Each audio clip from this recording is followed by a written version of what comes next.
grand dialogue. Sigi Kafoba. Le grand dialogue, l'émission des débats du studio Tamani sur votre radio. Sigi Kafoba, le grand dialogue. Référendum du 18 juin, que retenir du déroulement du scrutin? C'est le thème central de notre émission, le grand dialogue de ce soir. Et comme vous le savez, les Maliens sont sortis pour voter oui ou non pour le projet de nouvelle constitution. À Bamako, comme à l'intérieur du pays, l'atmosphère était timide, témoin des observateurs. Au sein de la population, l'élection référendaire est appréciée diversement. On en parle donc avec trois invités, honorable Aminata Sangaré, membre du CNT et présidente des femmes du Korema, Abdoulaye Traoré du parti RJS, Rassemblement pour la justice sociale, Mohamed Lassine Diarra de la mission d'observation pour les élections au Mali, Modèle Mali. Je suis Mariam Maïga, bonsoir à toutes et à tous et bienvenue. Le grand dialogue. La première question, je vais l'adresser à la mission d'observation pour les élections au Mali, Monsieur Mohamed Lassine Diarra. Quel regard faites-vous de l'organisation de cette élection référendaire? Merci Mariam pour le plateau. Comme vous le savez, la mission d'observation des élections au Mali Modèle, c'est ce dispositif-là quand même qui s'est spécialisé dans l'observation électorale. Alors s'agissant de ce référendum, en termes d'organisation, de façon générale sur le terrain, en tout cas nous avons constaté qu'il y a eu assez d'efforts. On peut dire, suivant nos observations, un taux de satisfaction à hauteur de 83% s'agissant de l'organisation technique et matérielle. Ça, c'est les informations par rapport à l'organisation matérielle. Mais bien entendu, il y a d'autres éléments, certainement que j'aurai l'occasion de développer au cours des échanges. Ce serait plus pratique encore. Merci beaucoup pour cette introduction, M. Diarra. Le temps de donner la parole à Honorable Aminata Sangaré. M. Diarra vient de dire que 83% de taux de satisfaction, assez d'efforts du gouvernement. Je vous repose la même question. Quel est votre regard sur l'organisation de cette élection référendaire? Ok, merci Mariam pour l'opportunité. Et vraiment, c'est un honneur pour moi de faire ce débat avec mes grands frères. Vraiment, c'est un honneur pour moi. Je peux dire que mon constat est que en si peu de temps, le gouvernement de la transition a pu déployer des efforts. Il faut vraiment retenir ça. Pour tenir ces délais, il y avait vraiment des enjeux à tenir. Donc le gouvernement vraiment a fait un effort par rapport à ça, vis-à-vis même de la Constitution. Donc il met en exergue la souveraineté de ces pays en entier. Monsieur Traoré Abdoulaye, vous venez d'écouter votre co-débattrice tout à l'heure, Madame Aminata Sangaré. Vous êtes du camp du rejet, même pas du non de ce projet de nouvelle constitution. Déjà, quel est votre regard? Elle vient de dire en si peu de temps, le gouvernement a réussi à organiser cette élection référendaire. Est-ce que c'était si peu de temps et quelle est votre idée là-dessus? Bonsoir Mariam, bonsoir le plateau.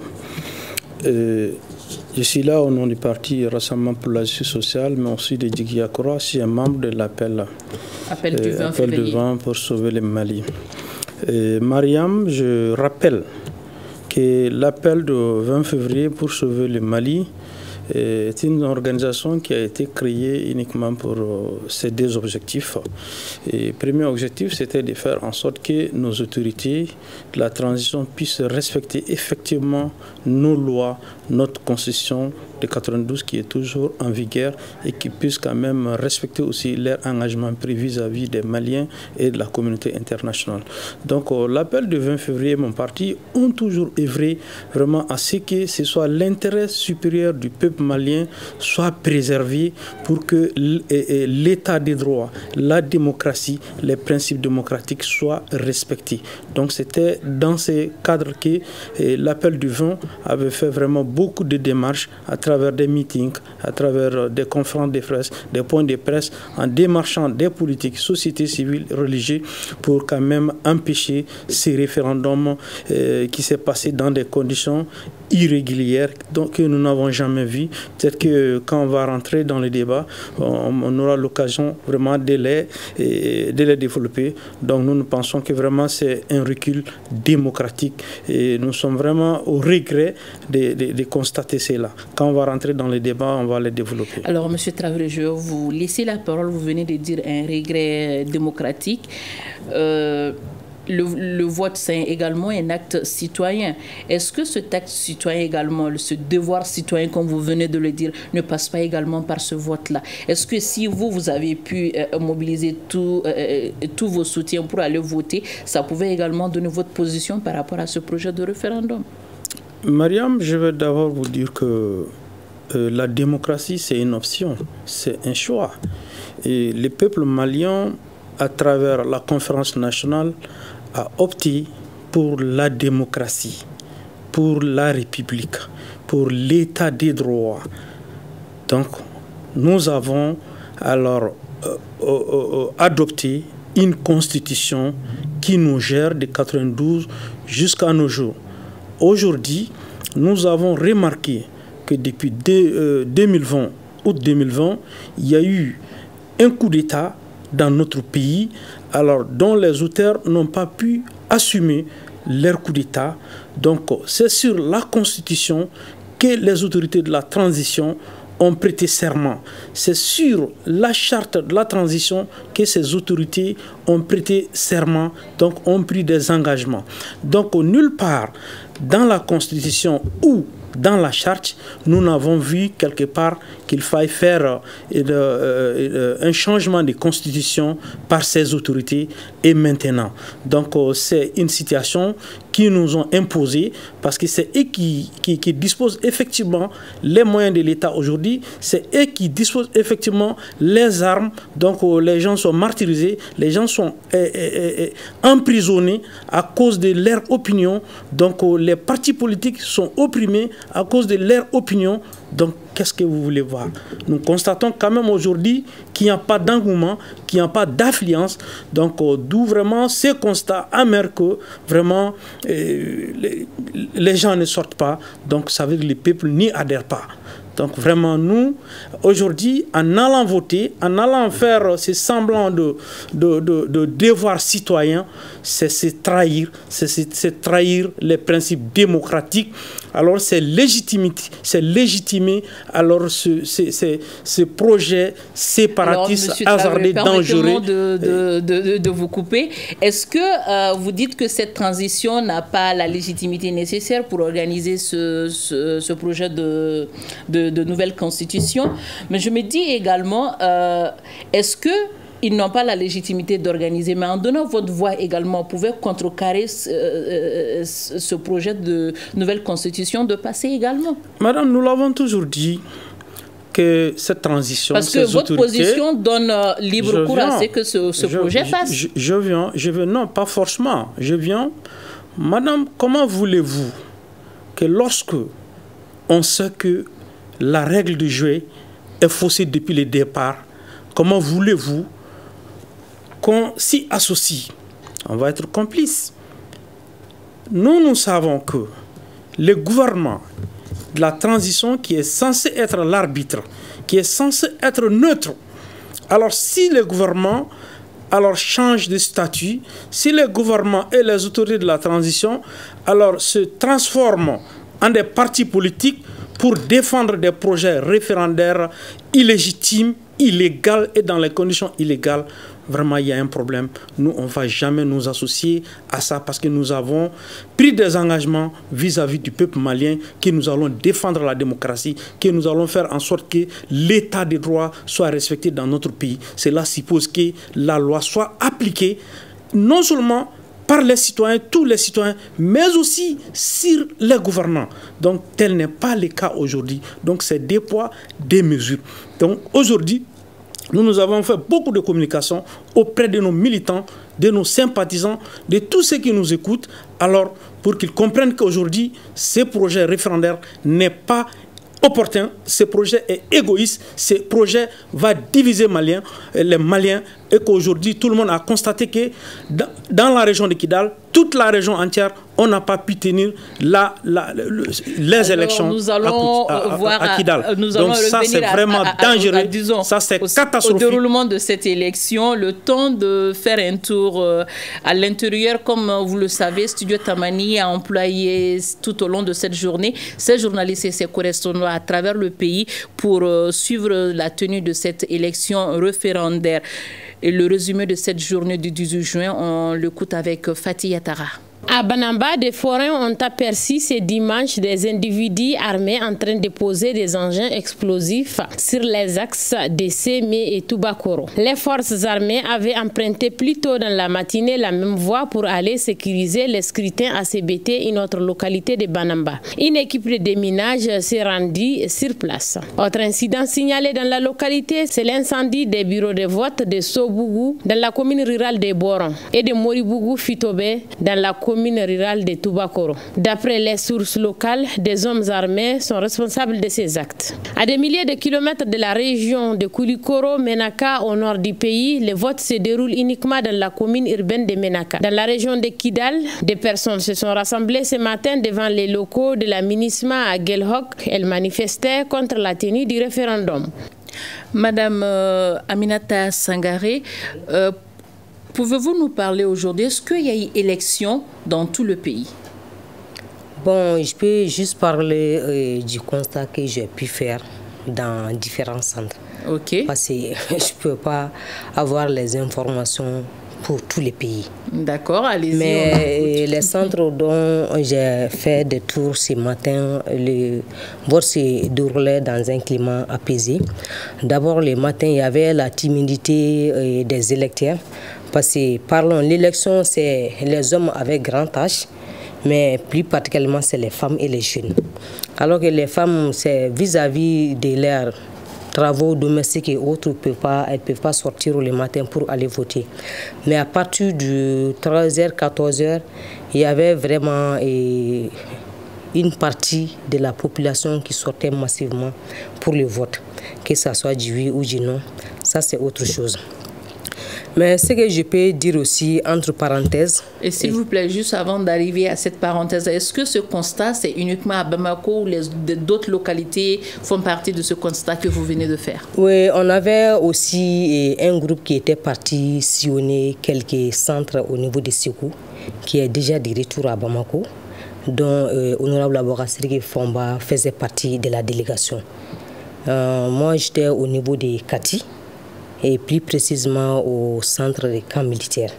Et puis d'autres centres environnants. J'étais là à sillonner par rapport au déroulement du vote. Et tout s'est passé bien. Mais il faut juste retenir par rapport à cette constitution qu'il y a vraiment des innovations à tenir. Je ne dirais pas que les gens qui se disent qu'ils ne sont pas d'accord, ce n'est pas une question d'opposition, c'est juste une question de vision à mon avis. Parce que moi, à ce niveau, j'ai ma position, j'ai une vision. Et l'autre, à ce niveau, il a aussi sa vision. C'est juste une question de vision et non une question d'opposition vis-à-vis de la Constitution.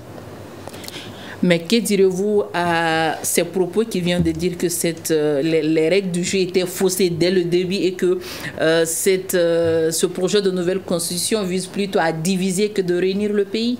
Je dirais qu'à ce niveau, la constitution, ce projet de constitution tire sa légitimité aux assises nationales de la refondation que les Maliens ont demandé à travers les assises nationales de la refondation.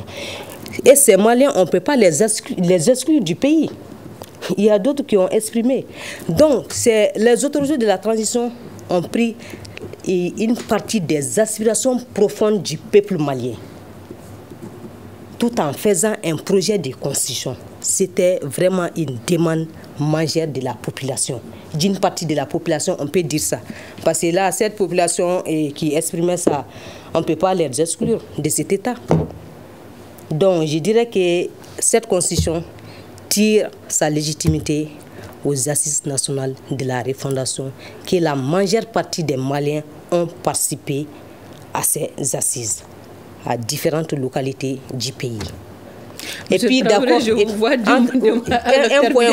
un point aussi, on dit que bon, la constitution de 92 n'autorise pas une nouvelle constitution. Je peux dire, je ne suis pas spécialiste du droit, mais je peux dire à ce niveau que tout ce que la loi ne dit pas là, la loi l'autorise. Si la loi ne dit pas quelque chose là, c'est que dire que la loi peut autoriser. Donc, nulle part dans la Constitution si c'était ça, la loi devait mentionner qu'il n'y aura pas une nouvelle constitution. L'élaboration des nouvelles constitutions, il devait mentionner ça. Les acteurs de 92 devaient mentionner ça, qu'il n'y aura pas l'élaboration d'une nouvelle constitution. Bon, comme ils ne l'ont pas mis. Et puis, c'est toute œuvre humaine, chaque chose a ses insuffisances et ses autres. Cette constitution a vraiment montré ses limites. Il faut qu'on adopte une autre constitution vis-à-vis même du contexte dont nous vivons aujourd'hui. Merci beaucoup, Madame Traoré, Madame Sangaré, Monsieur Traoré. Je vous voyais demander la parole, mais laissez-moi donner la parole à l'observateur d'abord. Monsieur Diarra, il y a eu vote partout dans le pays aujourd'hui. En tant qu'observateur, d'abord, il faut que je rappelle qu'il y a 24 416 bureaux de vote. Le principe, c'est ça, sur toute l'étendue du territoire, donc de Kaya à Kidal. Et nous avons observé sur ces 24 000, 13%. C'est-à-dire nous avons déployé au total 3 000 observateurs. Alors, le constat est que le vote ne s'est pas déroulé dans beaucoup de localités du pays.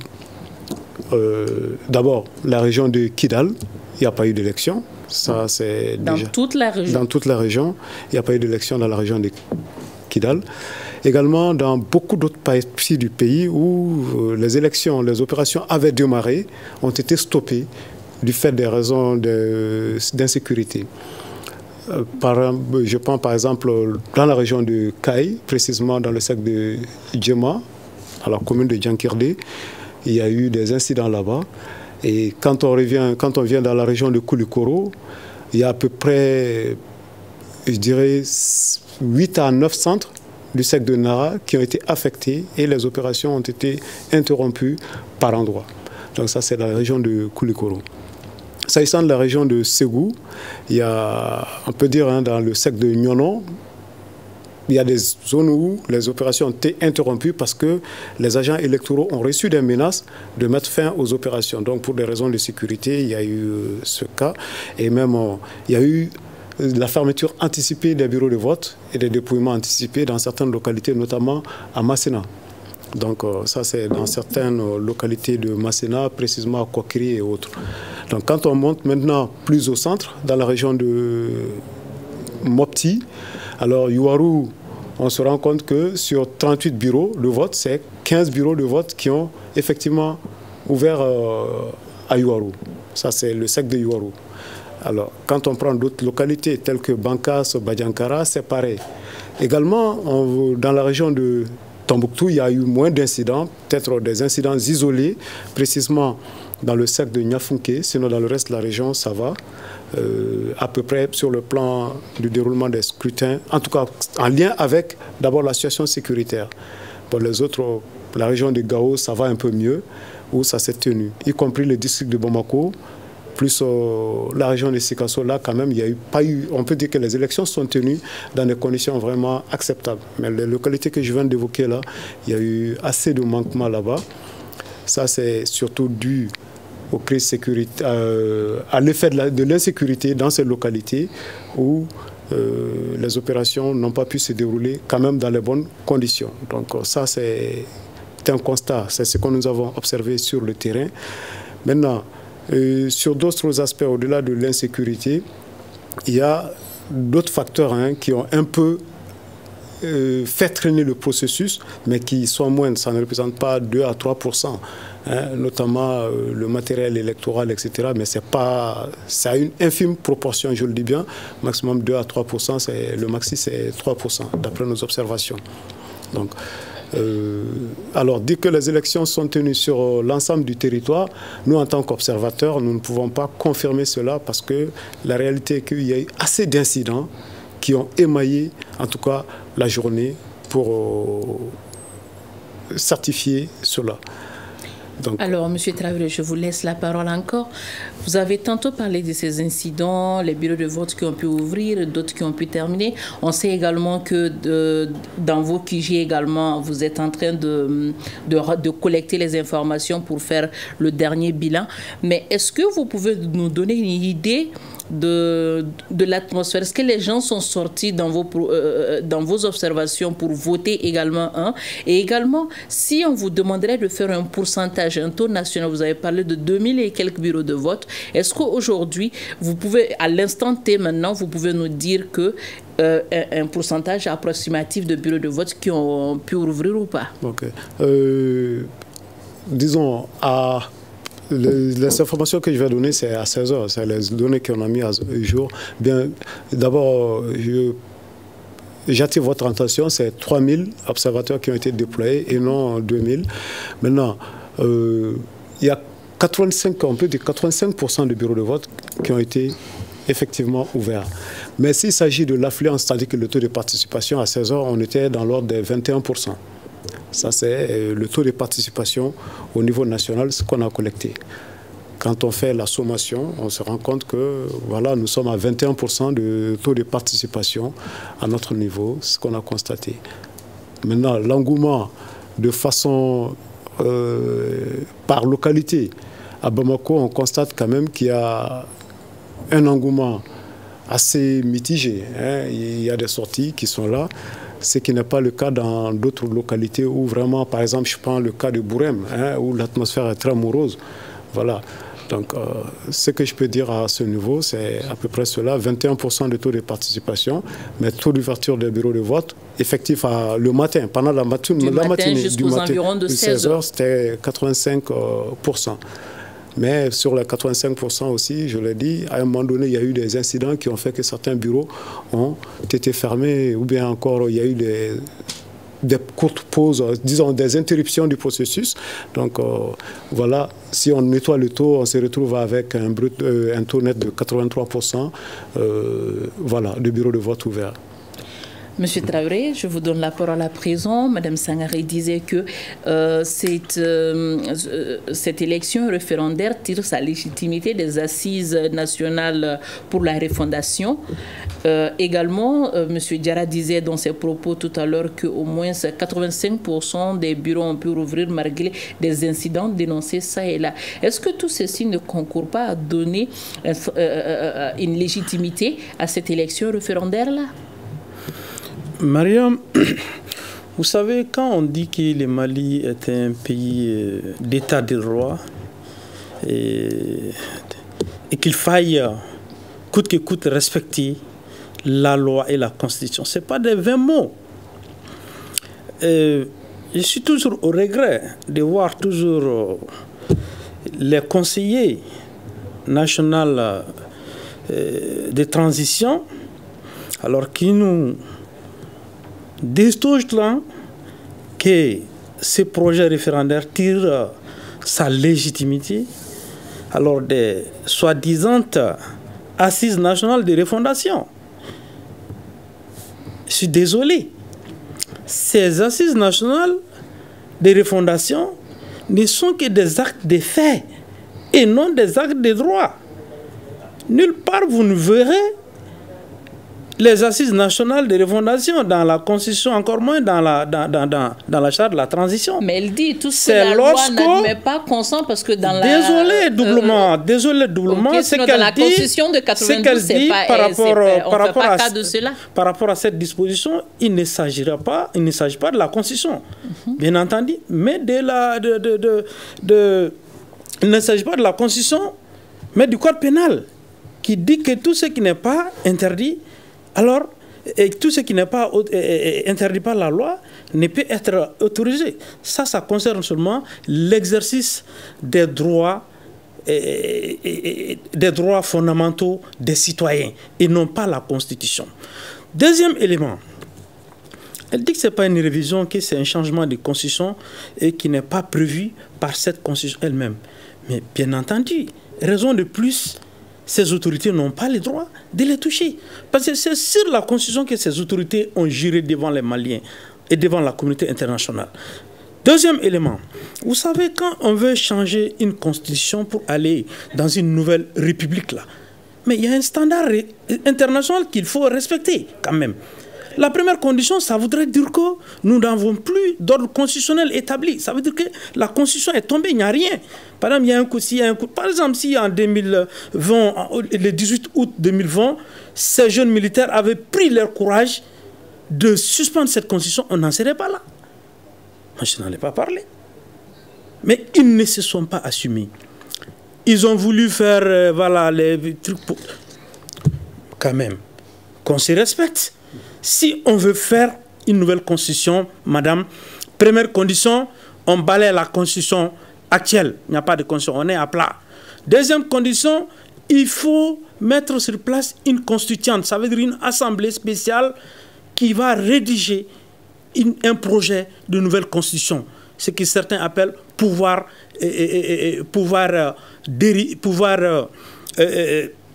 comment, j'oublie les termes techniques. Donc, il faut une constituante. Ce qui n'est pas le cas aujourd'hui.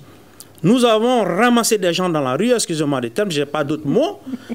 Nous avons ramassé des gens dans la rue. Nous avons fait venir nos amis du grain, nos familles, nos cousins, alors pour les remplacer par nos illustres députés. Et que ces gens-là vont voter des lois en notre nom, en notre place. Nous avons fermé les yeux sur tout ça en les dénonçant, en pensant que c'est une période passagère. Mais notre constitution, notre loi fondamentale, nous n'allons jamais accepter ça, madame. En tout cas, vivant, nous n'allons jamais accepter ça. C'est notre loi fondamentale. Et cette loi fondamentale-là a été rédigée par les sangs des Maliens. Ils sont couchés ici, tout près, à Nyarela, au carré des martyrs. Donc, vraiment, je m'incline devant la mémoire de ces martyrs. Nous avons toujours rappelé à ces autorités qui doivent respecter la Constitution. Et que seul le respect de la Constitution peut même les protéger. Mais malgré nos dénonciations, nos réticences, nos critiques, alors ils ont toujours, aujourd'hui, nous avons la réalité, le temps nous donne raison. Nous avons demandé à ces autorités que notre Constitution actuelle a dit clairement en son article 118 qu'elle n'acceptait pas qu'un projet référendaire soit entrepris pendant que les autorités ne maîtrisent pas l'ensemble du territoire, surtout sur les plans sécuritaires. Alors, cette disposition constitutionnelle n'est pas mise là-bas pour rien. Elle tire sa source d'une histoire ancienne. La Révolution française, peut-être après la Révolution française, quand De Gaulle, quand l'Allemagne a pris la France jusqu'à Paris et que De Gaulle a fui pour aller en Angleterre, donc le gouvernement de Vichy avait voulu faire un changement de constitution. Donc du coup, quand la France a repris, donc ils ont mis dans leur constitution, la constitution de 58, la 5e République. Donc tant que le pays n'a pas sa souveraineté, n'a pas son intégrité territoriale, alors qu'il ne faut pas procéder à ça.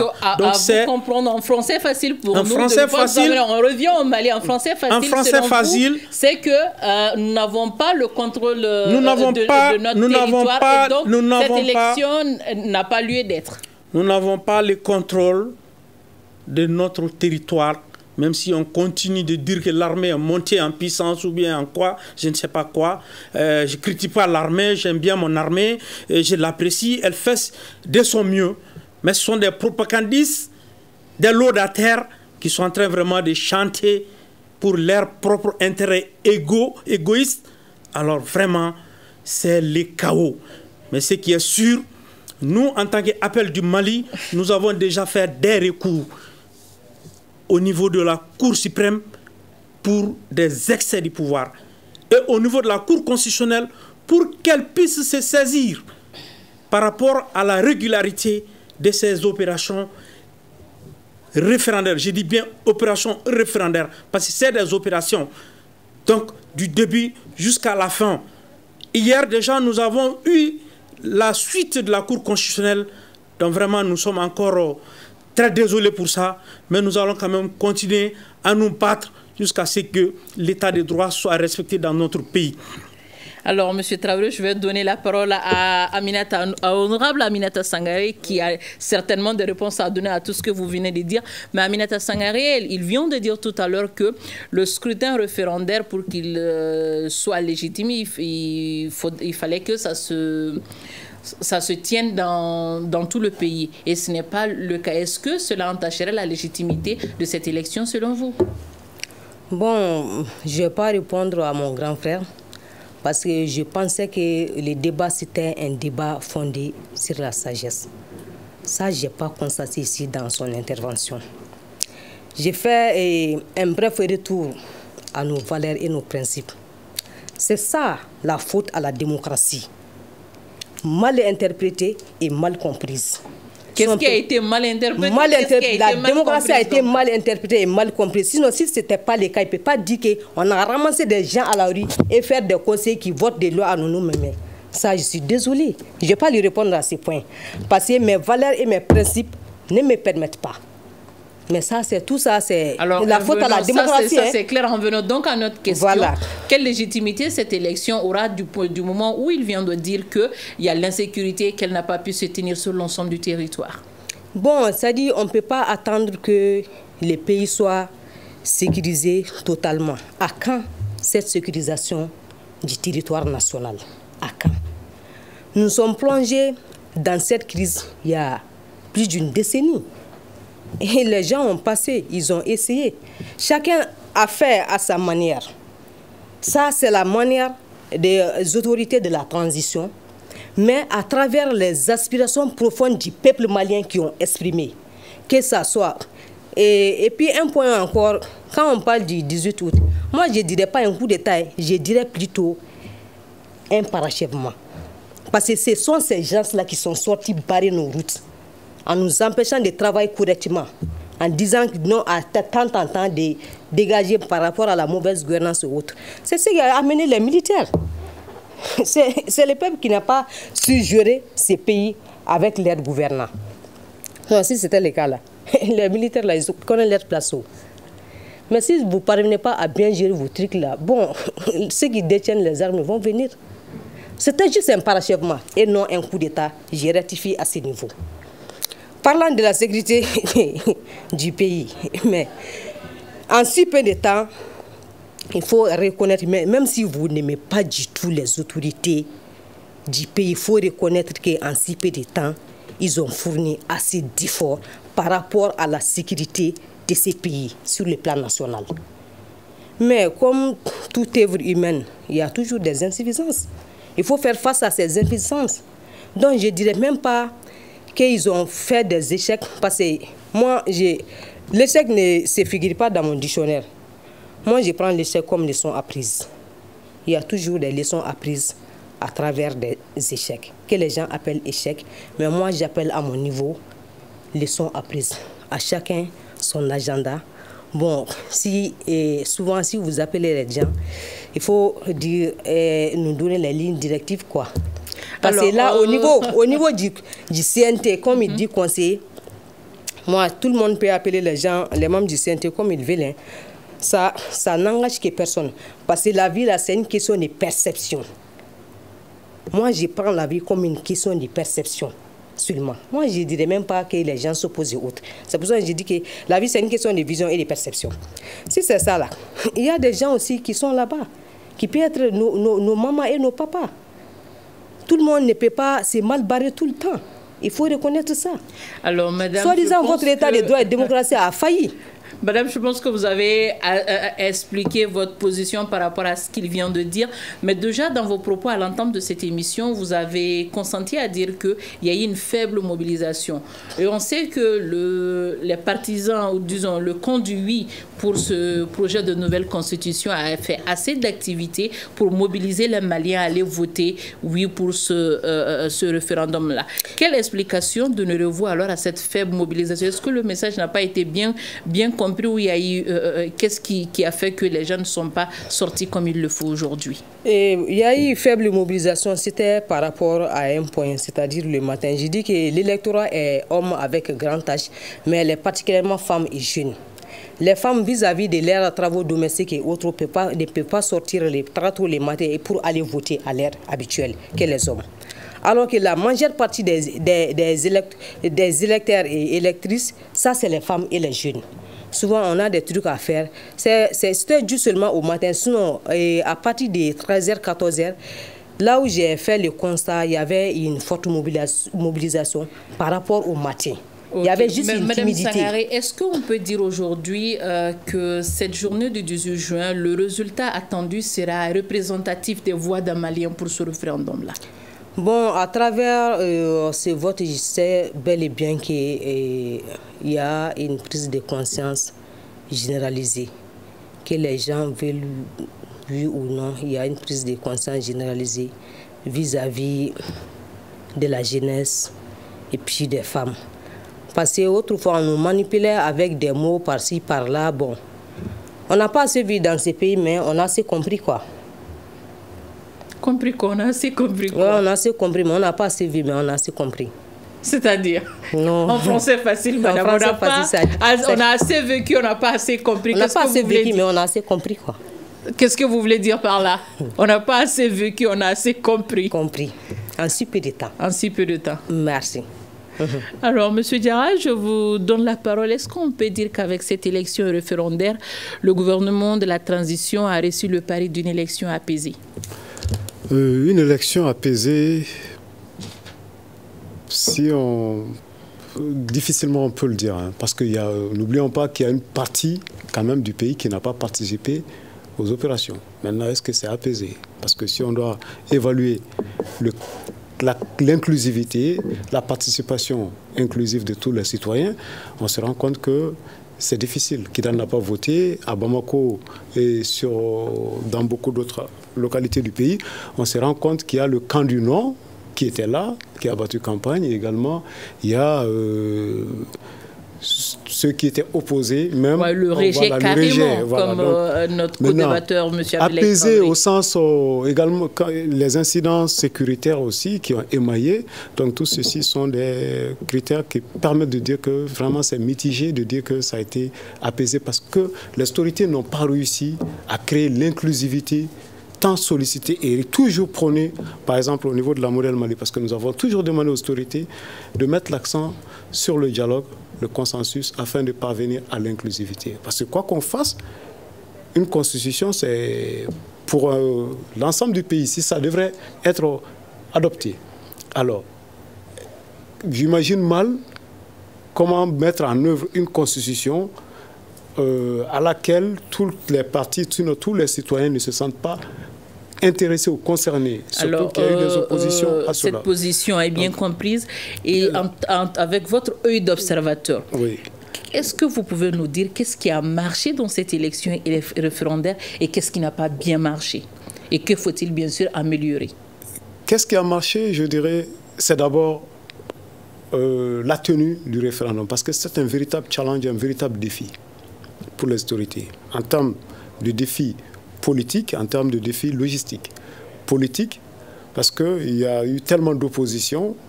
Est-ce qu'à un moment donné, parce qu'on a vu des expériences antérieures, hein, notamment avec Alpha Omar Konaré, avec ATT, avec Ibeka qui ont échoué, donc ils ont réussi quand même à relever ce défi-là, même si c'est un forcing, d'autres le diraient, mais nous quand même, on présume quand même que c'est un défi qui a été relevé. Ça, c'est au niveau politique. Alors, au niveau logistique et matériel, malgré les conditions réelles sur le terrain, le fait de pouvoir quand même déployer des agents électoraux, tenir ces élections, vraiment, c'est un motif de satisfaction qui doit être au crédit quand même du gouvernement. Maintenant, en termes de challenge, ce qui n'a surtout pas marché, c'est l'échec du gouvernement, sinon des autorités de la transition, à pouvoir réunir les Maliens autour de ce projet-là. Ça, c'est un échec. Et également, les multiples violations de la loi électorale. pendant toute la période. Ça, quand même, c'est quelque chose, c'est un défi, quelque chose qui n'a pas marché, qui a été signalé à plusieurs reprises, mais malheureusement, on constate que l'objectif, quand même, c'était que le référendum, les élections se tiennent. Voilà.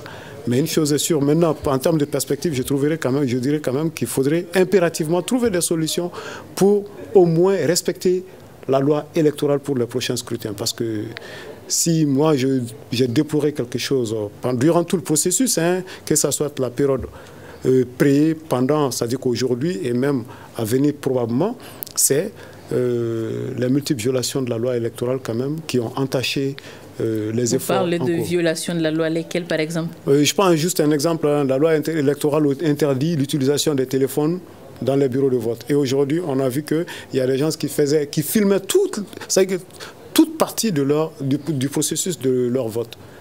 Depuis l'entrée du bureau de vote jusqu'à l'isoloir, jusqu'au retour dans les urnes. Ce qui est une violation flagrante de la loi. C'est juste un exemple que je donne parmi tant d'autres.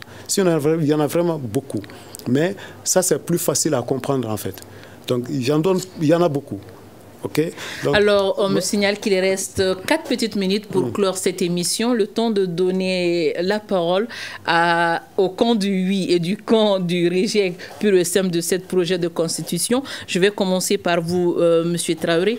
On sait que votre position, vraiment, c'est même pas le non, c'est le rejet carrément de cette constitution. Mais il y a eu quand même vote aujourd'hui. Les Maliens sont sortis pour voter oui ou non pour ce référendum-là. Et en croire les propos de M. Diarra, il y a eu au moins 85% des bureaux de vote qui ont pu rouvrir et vers 16h, 21% de la population ont pu remplir ce devoir citoyen. Et au vu de tout ça, vous avez suivi quand même en tant qu'homme politique, qu'il faudrait-il améliorer dans le processus d'organisation des élections pour les futures échéances électorales? Merci Mariam. Avant de répondre à votre question... Non, rapidement, très rapidement, je me réjouis quand même que Mariam ait reconnu que malgré l'insécurité, ils se sont entêtés à faire cette élection. Bon, elle l'a reconnu, donc c'est bon, on peut aller. Deuxièmement, madame, il ne faut rien à améliorer. On ne doit pas améliorer, on a à respecter nos propres lois, on a à respecter notre constitution. Tant qu'on ne respecte pas notre constitution, tant qu'on ne respecte pas nos propres lois que nous-mêmes, nous avons vraiment fabriquées pour le bien-être de la population malienne, alors on n'ira nulle part. Et puis, Monsieur Traoré, je ne sais pas si vous m'aviez compris. Est-ce que, par exemple, un exemple que je vous donne, est-ce que ce même dispositif, cette même façon de faire pourrait être conduit, par exemple, pour l'élection présidentielle à venir? Madame, aujourd'hui, nous avons le sentiment que le pays est pris en otage par les hommes en armes. Dans les conditions où ces opérations référendaires se sont passées, ce sont les mêmes conditions, si les choses continuent comme ça, que même les élections présidentielles vont se passer. C'est pourquoi l'appel du Mali, dès demain, nous allons nous concerter pour, dans un premier temps, faire des communications à l'attention vraiment de tous les Maliens, de l'intérieur comme de l'extérieur. Deuxième élément, nous sommes en train aussi de préparer des recours déjà qu'on va mettre devant la Cour constitutionnelle pour dénoncer toutes ces irrégularités constatées lors de ces opérations référendaires. Au cas où ces résultats vont sortir, nous allons les constater, nous allons les contester. Merci beaucoup, M. Traoré. Le temps de donner la parole maintenant à l'honorable Aminata Sangaré. Il y a eu élection ce 18 juin. Les Maliens sont sortis pour voter oui ou non. Que faut-il améliorer en vue des futures élections où on peut maintenir la même formule? Bon, je dirais tout simplement, comme toute œuvre humaine, il y a des insuffisances. C'est-à-dire, les Maliens, on n'est pas facile à gérer, quoi.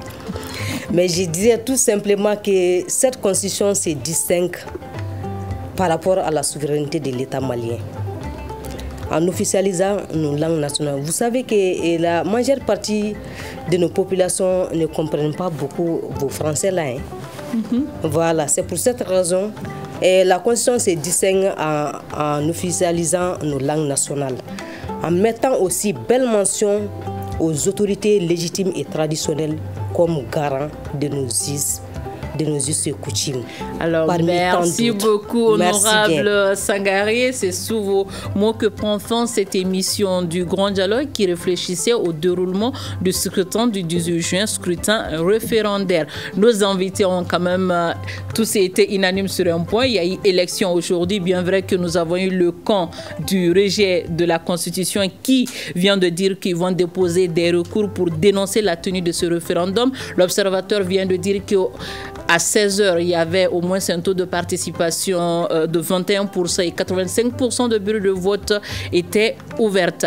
Et l'honorable Aminata Sangaré, dans ses propos, se réjouit de la tenue de cette élection référendaire, satisfaction totale. Et moi, je dirais à nos auditeurs et téléspectateurs que les Aigles du Mali se sont qualifiés pour la prochaine CAN, Coupe d'Afrique des Nations, prévue en Côte d'Ivoire en 2024. Le Mali a battu tout à l'heure le Congo 2-0. Et c'est la fin donc de cette émission du Grand Dialogue.